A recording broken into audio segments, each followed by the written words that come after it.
Hi ಎಲ್ಲರೂ ಹೇಗಿದ್ದೀರಾ? ನಾನು ಸೂಪರಾಗಿದ್ದೀನಿ. ನೀವು ಸಖತ್ತಾಗಿದ್ದೀರಾ ಅಂತ ಅಂದ್ಕೊಳ್ತೀನಿ.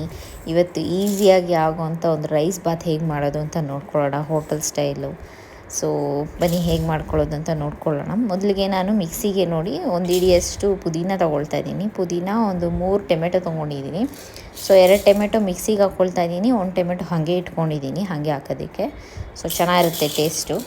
ಸೊ ಇದನ್ನ ನೀಟಾಗಿ ಮಿಕ್ಸಿಗೆ ಹಾಕ್ಕೊಬಿಡೋಣ. ಇವಾಗ ಒಂಚೂರು ನೀರು ಹಾಕ್ಕೊಂಡು ಮಿಕ್ಸಿಗೆ ಹಾಕ್ಕೊಂಡು ಇಟ್ಕೊಂಡು ಸೈಡ್ಗೆ ಇಟ್ಕೊಳ್ಳಿ. ಸೊ ಇವಾಗ ನೋಡಿ, ಇದು ಒಂದು ಕುಕ್ಕರ್ ತೊಗೊಂಡಿದ್ದೀನಿ. ಒಂಚೂರು ಆಯಿಲ್ ಹಾಕ್ಕೊಳ್ತಾ ಇದ್ದೀನಿ ನಾನು. ಸೊ ಎಣ್ಣೆ ಕಾದ್ಮೇಲೆ ಇದಕ್ಕೆ ಒಂಚೂರು ಕಸೂರಿ ಮೇಥಿ ಹಾಕ್ಕೊಳ್ತಾ ಇದ್ದೀನಿ, ಚಕ್ಕೆ, ಲವಂಗ, ಏಲಕ್ಕಿ ಹಾಕ್ಕೊಳ್ತಾ ಇದ್ದೀನಿ ಫ್ಲೇವರ್ಗೆ. ಸೊ ಇದು ನೀಟಾಗಿ ಆಯಿಲೆಲ್ಲ ಫ್ಲೇವರ್ಸ್ ಎಲ್ಲ ಬಿಟ್ಕೊಳ್ಳಿ. ಒಂದು ಚಿಕ್ಕ ಈರುಳ್ಳಿ ತೊಗೊಳ್ತಾ ಇದ್ದೀನಿ. ಸೊ ನೀಟಾಗಿ ಫ್ರೈ ಆಗಲಿ, ತುಂಬ ಫ್ರೈ ಆಗೋದು ಬೇಡ, ಒಂಚೂರು ಪಿಂಕಿಶ್ ಆಗಾದರೆ ಅದು ಸಾಕು, ಗೋಲ್ಡನ್ ಕಲರು. ಒಂಚೂರು ಅರಿಶಿನ ಪುಡಿ ಹಾಕ್ಕೊಳ್ತಾ ಇದ್ದೀನಿ. ಸೊ ನೀಟಾಗಿ ಫ್ರೈ ಆಗಲಿ.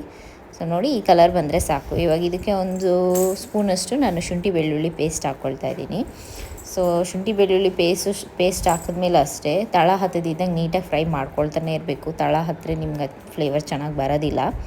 ಸೊ ನೀಟಾಗಿ ಫ್ರೈ ಆಗಿದೆ. ಇವಾಗ ಇದು ನೋಡಿ, ಮಿಕ್ಸಿಗೆ ಏನು ಹಾಕ್ಕೊಂಡಿದ್ರಲ್ವ ಪುದೀನ ಮತ್ತು ಟೊಮೆಟೊ, ಅದನ್ನ ಹಾಕ್ಕೊಳ್ತಾ ಇದ್ದೀನಿ. ಸೊ ಟೊಮೆಟೊ ಒಂದು ಹಂಗೆ ಇಟ್ಕೊಂಡಿದ್ನಲ್ಲ, ಅದು ಮತ್ತು ಬಟಾಣಿ ಹಾಕ್ಕೊಳ್ತಾ ಇದ್ದೀನಿ. ರಾತ್ರಿ ಎಲ್ಲ ನೆನೆಸಿಕ್ಕಿರೋದು, ನಾವು ಒಣಗಿರೋ ಬಟಾಣಿ, ಬೇಕಿದ್ರೆ ಹಸಿ ಬಟಾಣಿನೂ ನೀವು ಹಾಕ್ಕೋಬೋದು. ಸೊ ಇದನ್ನ ನೀಟಾಗಿ ಮಿಕ್ಸ್ ಮಾಡಿಕೊಂಡು ಇದಕ್ಕೆ ಒಂಚೂರು ಗರಂ ಮಸಾಲ, 1 ಸ್ಪೂನ್ ಧನಿಯಾ ಪುಡಿ, ಒಂದು ಸ್ವಲ್ಪ ಖಾರ ಪುಡಿ ಹಾಕ್ಕೊಳ್ತಾ ಇದ್ದೀನಿ ನಾನು. ನೀವು ಬೇಕಿದ್ರೆ ಹಸಿಮೆಣ್ಸಿನ್ಕಾಯಿ ಹಾಕ್ಕೋಬೋದು ಮಿಕ್ಸಿಗೇ. ಸೊ ನಾನು ಇಲ್ಲಿ ಖಾರ ಪುಡಿ ಹಾಕ್ಕೊಳ್ತಾ ಇದ್ದೀನಿ. ನೀವು ಬೇಕಿದ್ರೆ ಹಸಿಮೆಣ್ಸಿನ್ಕಾಯಿ ಆಪ್ಷನ್ ನೀವು ಹಾಕ್ಕೋಬೋದು. ಸೊ ಇದೆಲ್ಲ ಹಾಕ್ಬಿಟ್ಟು ನೋಡಿ, ಎಣ್ಣೆ ಬಿಟ್ಕೊಳ್ಳೋವರೆಗೂ ನೀಟಾಗಿ ಫ್ರೈ ಆಗಬೇಕು. ಏಕೆಂದರೆ ನಾವೆಲ್ಲ ಹಸಿದು ಹಾಕ್ಕೊಂಡಿದ್ದೀರಲ್ವ, ಸ್ವಲ್ಪ ಹಸಿ ವಾಸನೆ ಹೋಗಬೇಕು. ಒಂಚೂರು ಉಪ್ಪು ಹಾಕ್ಕೊಂಡು ಎಣ್ಣೆ ಬಿಟ್ಕೊಳ್ಳೋವರೆಗೂ ಸ್ವಲ್ಪ ಎಣ್ಣೆಯಲ್ಲೇ ಫ್ರೈ ಮಾಡಿ. 1-2 ನಿಮಿಷ 3 ನಿಮಿಷ ಆಗುತ್ತೆ ಇದು ಫ್ರೈ ಆಗೋದಕ್ಕೆ. ಸೊ ಈ ಮಸಾಲೆ ರೆಡಿ ಆಗೋದ್ರೆ ನಿಮಗೆ ರೈಸ್ ರೆಡಿ ಆಗೋದಂಗೆ.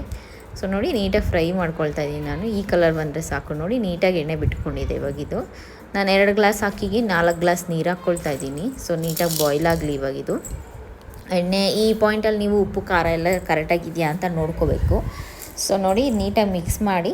ಅಕ್ಕಿ ಆಲ್ರೆಡಿ ನಾನು ತೊಳೆದಿಟ್ಕೊಂಡಿದ್ದೀನಿ. ಸೊ ತೊಳೆದಿಟ್ಕೊಂಡಿರೋಂಥ ಅಕ್ಕಿನೇ ಇದಕ್ಕೆ ಹಾಕ್ಬಿಡೋಣ. ಸೊ ನೀಟಾಗಿ ಹಾಕಿ ಒಂದು 2-3 ವಿಜಿಲ್ ಕೂಗಿಸ್ಕೊಂಡ್ರೆ ಸಾಕು. ನೀವು ಅಗೇನ್ ಡಿಪೆಂಡ್ ನಿಮ್ಮ ಕುಕ್ಕರ್ ಮೇಲೆ. ಸೊ ಹಳೆ ಕುಕ್ಕರ್ ಆದರೆ ಒಂದು 4-5 ವಿಜಿಲ್ ಬೇಕಾಗುತ್ತೆ. ಸೊ ಅದು ನೋಡ್ಕೊಂಡು ನೀವು ವಿಜಿಲ್ ಕೂಗಿಸ್ಕೋಬೋದು. ಸೊ ನೋಡಿ, ರೆಡಿ ಆಗುತ್ತೆ. ಯೂಶಲಿ ಕುಕ್ಕರ್ಗೆ ಹಾಕಿದ್ರೆ ಮಸಾಲೆ ಈ ಥರ ಇರುತ್ತೆ. ಸೊ ನೀಟಾಗೆಲ್ಲ ಮಿಕ್ಸ್ ಮಾಡಿಕೊಂಡು ಸರ್ವ್ ಮಾಡಿಕೊಂಡ್ರೆ ತುಂಬ ಚೆನ್ನಾಗಿರುತ್ತೆ. ಈಸಿಯಾಗಿ ಆಗುತ್ತೆ ರೈಸ್ ಬಾತು ಹೋಟೆಲ್ ಸ್ಟೈಲಲ್ಲಿ. ಸರ್ವ್ ಮಾಡ್ಕೊಂಡು ತಿಂತಿದ್ದರೆ ತುಂಬ ಚೆನ್ನಾಗಿರುತ್ತೆ. ವಿಡಿಯೋ ಲೈಕ್ ಆಗಿದ್ರೆ ಲೈಕ್ ಮಾಡಿ, ಶೇರ್ ಮಾಡಿ, ಸಬ್ಸ್ಕ್ರೈಬ್ ಮಾಡಿ. Thank you.